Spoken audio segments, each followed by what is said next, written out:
Prince Harry has finally said the quiet part out loud, and the ripple effects are reaching far beyond Montecito. For a long time, royal watchers have been asking the same question. Is this really the life Harry thought he was choosing when he walked away from the monarchy? At a recent men's mental health summit in California, we may have gotten the clearest answer yet, and it's not the one Meghan Markle's team wanted out there. Let's start with the setting, because that matters. This wasn't a big red carpet event, no Netflix cameras, no Oprah-style sit-down. It was a closed-door wellness conference for men, held in California, with very limited press access.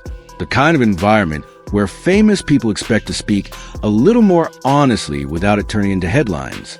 Harry appeared relaxed at first, according to people in the room. He talked about fatherhood, identity, and the pressure of living under constant scrutiny. He admitted he missed aspects of the UK and said it hurt to think his children might grow up without really knowing his home country. Royal commentators have been saying for a while that if it were up to Harry alone, he'd be bringing his wife and children back to UK by now. There's so much they're going to miss. Hearing him echo pieces of that sentiment, even indirectly, got people's attention. But then came the question that changed everything. Had he ever felt like he lost himself in love? Witnesses say Harry's whole demeanor shifted. The easy smile dropped. His shoulders tensed. There was a long pause. Not the kind you give for dramatic effect, but the kind where someone is deciding whether to finally say what's been sitting on their chest for years. What he eventually said has now been replayed thousands of times. There was a period when he no longer recognized a man in the mirror. He thought he was moving toward freedom, but over time he realized that freedom can sometimes look a lot like a cage. People in the room described the reaction as stunned silence. No polite applause, no quick change of subject. Just that phrase hanging in the air. It didn't stay in that room for long.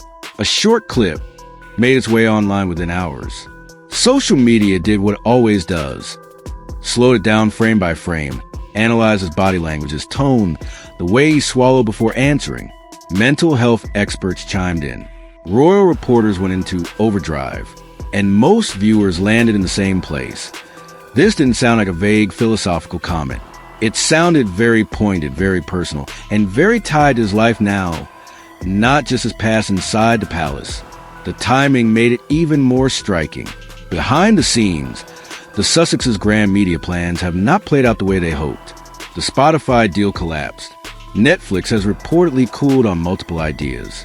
Archewell projects that launched with big fanfare quietly shifted or stalled. One example, the Parents Network, which was announced as part of Archewell's mission to support families affected by online harm, has now, according to Newsweek, effectively been handed off to a different organization called Parents Together. Insiders say this professional frustration has exposed cracks that were already there. Meghan, by all accounts, wants to keep pushing. More projects, more visibility, more control over their narrative. Harry, according to those close to him, has longed for the opposite. Less noise, fewer camera crews, time with his family out of the spotlight. One person who knows him well put it bluntly to a journalist. He's exhausted, tired of being the spokesperson, the shield, the symbol, the man who always agrees. For years, Harry seems to have believed he was a protector in this relationship, the one shielding Meghan from a rigid, cold institution. That belief made the sacrifices feel worth it. But as the royal family moves on without him, William settled. Charles focused on legacy, the monarchy adapting. Harry looks increasingly stuck in a half-life. No longer working royal, but not truly free either. Not anchored in the UK, not fully at ease in Hollywood. That one sentence at the summit, freedom that feels like a cage, suddenly put words to something a lot of people suspected he'd been feeling privately. And that's where the real drama begins. Because according to several sources, Meghan saw that shift immediately.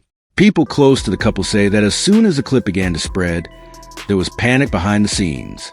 Calls allegedly went out to PR teams asking how it leaked and if more footage existed. Event organizers were contacted. There were attempts to frame what he'd said as being taken out of context. But the bigger issue wasn't the leak. It was the fact that Harry had spoken that way at all, unscripted and unapproved. Insiders claim that after that summit, Meghan tightened her control over joint appearances and messaging, interviews, projects, Even casual public remarks were more heavily filtered. The fear was simple: Harry going off script again. And yet, he didn't rush to walk back what he said. There was no Instagram clarification, no carefully worded, "what I really meant was" statement. He stayed quiet. People who've seen him recently say that quiet feels very different from before.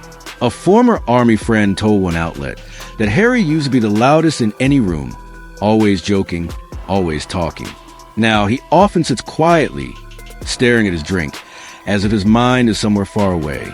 At one point, that same friend says Harry admitted he sometimes misses being invisible, a staggering thing for a man to say after leaving one of the most public roles on Earth for a supposedly more private life. It reframes everything. The palace might have been restrictive, but life outside has come with its own contracts, cameras, speaking obligations, and unspoken expectations. Instead of retreating into total privacy, he's joined another kind of machine, one that also requires him to be on constantly, according to several accounts. The fallout at home was intense. People familiar with the situation say that when Harry returned from the summit, Meghan confronted him immediately. What followed has been described as one of the most explosive arguments they've ever had. She reportedly accused him of making her look manipulative and cold, that his words handed tabloids and critics exactly the narrative they'd always pushed, that she was controlling, that he was unhappy, that the fairy tale was fake. She allegedly told him he'd destroyed everything they'd worked for with one moment of honesty. Here's where things seem to have shifted. In the past, friends say Harry would back down quickly, apologize, smooth things over. This time, according to one source, he listened and then answered with a single line, "I didn't destroy anything.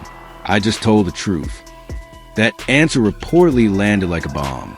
Meghan, they say, stormed out, slamming the door. While that was happening privately, the reaction outside their gates was brutal. British front pages ran with headlines like "Trouble in Paradise" and "Harry's Freedom Regret." Comment sections filled up with blunt takes. "He looks miserable. This isn't freedom. She's protecting the brand, not him." But there was another response too, from people who have known Harry far longer than Meghan has. A close friend told a reporter that after the initial chaos, Harry didn't look angry. He looked lighter, as if finally letting some of this out, even accidentally, took a weight off his shoulders. That friend said it was like watching someone quietly admit to themselves, maybe for the first time, "This isn't what I signed up for." If that's true, it would explain what's come next. People in their circle say that instead of pushing for more public control over the narrative, Harry has been pulling back. He stopped returning calls from some of the Hollywood producers and friends of friends who became part of his and Meghan's social life in California. He stepped away from that constant networking circuit. At the same time, he's reportedly reached out to people from his past. Old army mates, a former palace aide who always looked out for him, a few longtime friends who were largely frozen out after the move. The conversations aren't about plotting a grand return to royal life or launching some big new project. They're more personal.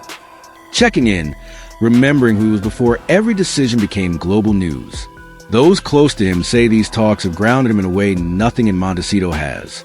For the first time since he left the UK, he's not just asking, "How do I survive this life?" He's asking, "Was this ever really mine?" Meanwhile, Meghan has reportedly been trying to regain the upper hand in the media space. People in publishing and fashion say she's pushed for a glossy magazine profile to reframe herself again as misunderstood, unfairly targeted, and worn down by sexism and misinformation.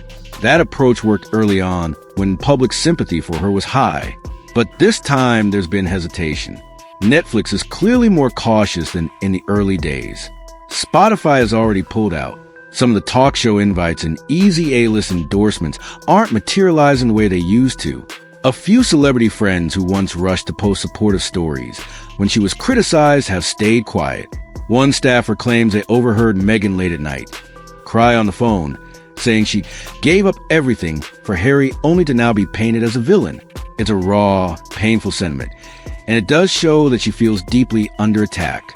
But as one observer put it, there's a difference between someone trying to hurt you and someone trying to find themselves again. The most concerning detail, might be what Harry reportedly said at a private veterans gathering in Santa Barbara not long after. With no cameras around, no Meghan, and just former service members in the room, he spoke about feeling lost. Witnesses say he told them, "You don't realize how lost you are until someone takes the compass away." He then added that he thought he'd been doing the right thing, but somewhere along the way, he stopped being himself. That line has stayed with people who were there, not because it's dramatic, but because it sounds like someone finally putting words to years of unease. On top of that, there are reports from the publishing world that Harry has quietly started working on a new personal project with a publisher, one Meghan does not support. Unlike Spare or the joint media ventures, this isn't framed as their project. It's about him. Early descriptions say it focuses on identity, on how love and loyalty can slowly erase who you are if you're not careful. No spin, no shared talking points, just as perspective. If that goes ahead, it would terrify anyone who's invested in keeping the Sussex brand unified and controlled. Because once Harry fully starts telling his own story, separate from the we narrative, the image they've sold since 2020 can't really survive unchanged. Right now, friends say Harry is not raging or acting out. He's doing something far more unsettling to the status quo. Thinking, taking late-night walks in the garden, sitting alone by the fire, replaying decisions he once felt sure about, pulling away from curated contacts, and quietly restoring old connections, evaluating which parts of his life are actually his and which were built around someone else's vision. Reflection is harder to contain than anger. Anger can be soothed, redirected, spun. Reflection leads to choices. So where does that leave them? On one side, you have Meghan, reportedly feeling attacked from all angles, watching public support then, and trying to reassert control through media and messaging. On the other, you have Harry, increasingly silent in public but more active privately, reaching back to his roots and leaning into people who knew him long before Montecito. The big question now isn't whether there will be another viral clip. It's whether Harry keeps stepping into this more authentic version of himself, even if it means breaking the carefully built image around him. Do you think he will eventually make a decisive move, either toward a more independent life, or back into some kind of role with his family in the UK? Or will the weight of the brand, the contracts, and the expectations pull him back into line? Let me know what you think in the comments, and whether you believe the Sussex